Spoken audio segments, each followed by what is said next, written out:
नमस्कार दोस्तों, कैसे हैं आप लोग। मनी प्लांट गार्डन में आप लोगों का बहुत बहुत स्वागत है। आज फ्रेंड्स मैं आप लोग के साथ में हमेलिया प्लांट के बारे में बात करने वाली हूँ। आप इसके फ्लावर देख सकते हैं, रेड कलर में छोटे छोटे से हैं, बहुत ही खूबसूरत लगते हैं। इसको फायर बुश भी बोलते हैं क्योंकि आपकी स्लीप देख सकते हैं और फ्लावर्स भी देख सकते हैं कितने खूबसूरत लग रहे हैं। छोटे छोटे फ्रेंड्स के जो फ्लावर की साइज़ होती है इतनी ही बड़ी रहती, ज़्यादा बड़ी नहीं होती है। और ये फ्लावर फ्रेंड्स हमिंग बर्ड को अट्रैक्टिव करते हैं और देखने में तो बहुत ही खूबसूरत लगता है। और पूरा जो इनका फ्लावर होता है, पेड़ जो पौधे होते हैं पूरा ढक लेते हैं। और फ्रेंड्स फ्लावर के साथ साथ में जो इनकी पत्तियां होती हैं वो भी बहुत ही अच्छी लगती हैं। फ्लावर जब नहीं होते तो पत्तियां भी इनकी खूबसूरती बढ़ाती हैं। और फ्रेंड्स पत्तियों की बात करूँ तो ये भी थोड़ा सा रेड हो जाती हैं, रेडिश हो जाती हैं, जो कि देखने में बहुत ही खूबसूरत लगती हैं। फ्रेंड्स इस फ्लावर की मैं बात करूं तो ये पूरे साल इसी तरीके से फ्लावरिंग करते हैं, बस सर्दियों में थोड़ा सा कम करते हैं। उस टाइम पे डोरमेंसी में रहते हैं जिसकी वजह से इसकी जो फ्लावरिंग होती है थोड़ा सा कम हो जाती है। लेकिन ये पूरे साल इसी तरीके से फ्लावरिंग करते हैं। फ्लावरिंग नहीं करते तो फिर इनकी जो पत्तियाँ होती हैं उनसे भी इनकी खूबसूरती बनी रहती है। और फ्रेंड्स इसकी मैं लगाने की बात करूं तो इसको कटिंग से बिल्कुल लगा सकते हैं।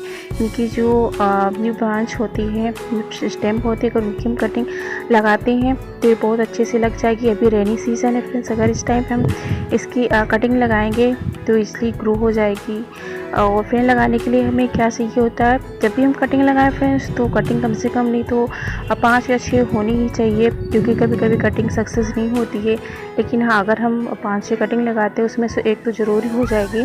तो जब भी आप कटिंग लें 4 या 5 लें। और फ्रेंड्स मैं बात करूँ तो कटिंग लगाने के लिए आप जो मिट्टी लें आप सैंड सॉयल ही यूज़ करें, क्योंकि अगर हम उसमें कोई कटिंग लगाते हैं तो जल्दी से ख़राब नहीं होती और लगने के चांसेस ज़्यादा रहते हैं। तो सैंड सॉयल में ही आप हमेशा कटिंग लगाइएगा। आप चाहे तो थोड़ी सी मिट्टी भी ऐड कर सकते हैं, लेकिन अगर आप सैंड में ही लगाएंगे तो वो अच्छे से ग्रो हो जाता है, कोई मतलब फंगस का भी डर नहीं रहता है अगर हम सैंड सॉयल में लगाते हैं तो। और फ्रेंड्स लगाते समय आप कटिंग की जो रूटिंग एरिया होती है अच्छी से साफ करके ही लगाइएगा। उसमें आप फंगीसाइड और रूट हार्मोन्स अगर लगाना चाहते हैं तो लगा सकते हैं। वैसे तो बारिश का टाइम है, किसी भी कटिंग लगाओगे लग जाती है, लेकिन हाँ अगर आप लगा सकते हैं तो रूटिंग हार्मोन्स होता है या फिर आप फंगीसाइड लगाते हैं तब भी ये अच्छे से चल जाएगा। और फ्रेंड्स इसमें सीड्स भी बनते हैं, मैं आपको भी दिखाती हूँ। सीड्स जो हैं इसके कुछ इस तरीके से सीड हैं। और फ्रेंड्स सीड का तो मुझे नहीं पता इस सीड से ग्रो होते हैं या नहीं होते, लेकिन मैं इसके सीड से ग्रो करूँगी, देखती हूँ होता है या नहीं होता है। लेकिन हाँ अगर कटिंग से लगाना चाहते हैं तो बिल्कुल आप भी लगा सकते हो। रेनी सीजन है, कोई भी कटिंग लगाएंगे तो लग जाएगा।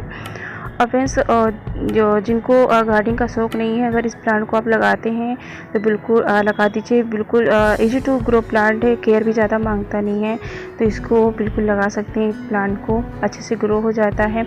और फ्रेंड्स फर्टिलाइज़र की मैं बात करूँ, जब मिट्टी आप बनाते हो उसी टाइम पे अगर आप फर्टिलाइज़र दे देते हो तो 4-5 महीने फर्टिलाइज़र देने की ज़रूरत ही नहीं है। बस हाँ पानी का ध्यान रखिएगा। अगर हम ज़मीन पे लगाते फ्रेंड्स इस प्लांट को तो पानी ज़्यादा देना नहीं होता, लेकिन हाँ अगर हम पॉट में लगाते हैं तो पानी का तो विशेष ध्यान देना होता है। और तो पॉट में जब लगे होते हैं तो मिट्टी चेक कर ही देना होता है, ज़्यादा ओवर वाटरिंग नहीं करना होता है। लेकिन जैसे गर्मियाँ होती हैं तो उस टाइम पे धूप तेज़ ज़्यादा होती है, टेम्परेचर ज़्यादा होता है, तो जो मिट्टी होती है सूख जाती है। तो आप इसको पानी अब दोनों टाइम देते रहें। और अगर सर्दियां हैं या बरसात हो रही है तो पानी का भी आप मेंटेनेंस देखते रहिएगा, क्योंकि बारिश में क्या होता है ना, पानी का भर जाता है पॉट में तो पौधे ख़राब हो जाते हैं, तो इसका भी ध्यान रखिएगा। वैसे तो इजी टू ग्रो प्लांट है, बहुत ही हार्डी प्लांट है, ये लग जाता है, चल भी जाता है, किसी भी मिट्टी में किसी भी माहौल में चल जाता है। लेकिन हाँ मैं सनलाइट की बात करूँ तो फ्रेंड्स इसको फुल सनलाइट चाहिए होती है, तो आप इसको ऐसी जगह पे रखें जहाँ पर इनको फुल सनलाइट मिले। अगर आप इनको छांव में रखते हैं शेडी एरिया में तो ये इनकी पत्तियाँ जो ग्रीन की ग्रीन रहेंगी। अगर इनको हम धूप में रखते हैं तो इनकी पत्तियों का जो कलर होता है फ्रेंड्स थोड़ा रेडिश यानी रेड हो जाता है, जो कि फ्लावर के साथ वो पत्तियाँ भी खूबसूरत लगती हैं। तो इसके प्लांट को आप धूप में ज़रूर रखिएगा। और फ्रेंड्स अब बात करते हैं इंसेक्ट अटैक का, तो इस प्लांट पे कोई इंसेक्ट अटैक नहीं होता है। अगर हाँ कुछ दिखता है थोड़ा मोड़ा तो आप इस पर नीम ऑयल का छिड़काव कर दें या कोई अच्छा पेस्टिसाइड यूज़ कर सकते हैं, घर का बना हुआ ऑर्गेनिक, तो ये अच्छे से प्लांट फ्रेंड्स चल जाता है।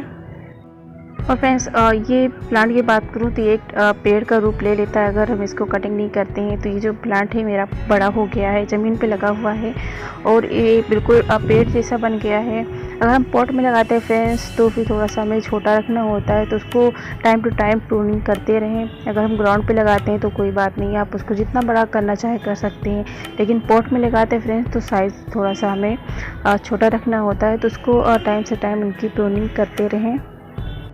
और फ्रेंड्स जब भी इनको आप पॉट में लगाते हैं तो पॉट थोड़ा बड़ा ही लीजिएगा, क्योंकि जो इनकी जड़ें होती हैं बहुत गहरी होती है, दूर तक फैलती हैं। तो जब भी आप पॉट लें फ्रेंड्स बड़ा लें, ताकि आपका जो प्लांट है अच्छे से सरवाइव कर सके। अगर छोटा होगा तो फ्रेंड्स रूट बाउंड होने के चांस रहते हैं। तो जब भी आप इसको लगाते हैं तो पॉट थोड़ा सा बड़ा लीजिएगा। सो फ्रेंड आज की थी मेरी वीडियो, आप लोगों को कैसी लगी? अगर अच्छी लगी हो तो प्लीज़ लाइक करें, शेयर करें। चैनल में पहली बार आए हैं तो चैनल को भी मेरे सब्सक्राइब करें। मिलते हैं आपको फ्रेंड्स नई वीडियो, नए प्लांट, नए इन्फॉर्मेशन के साथ।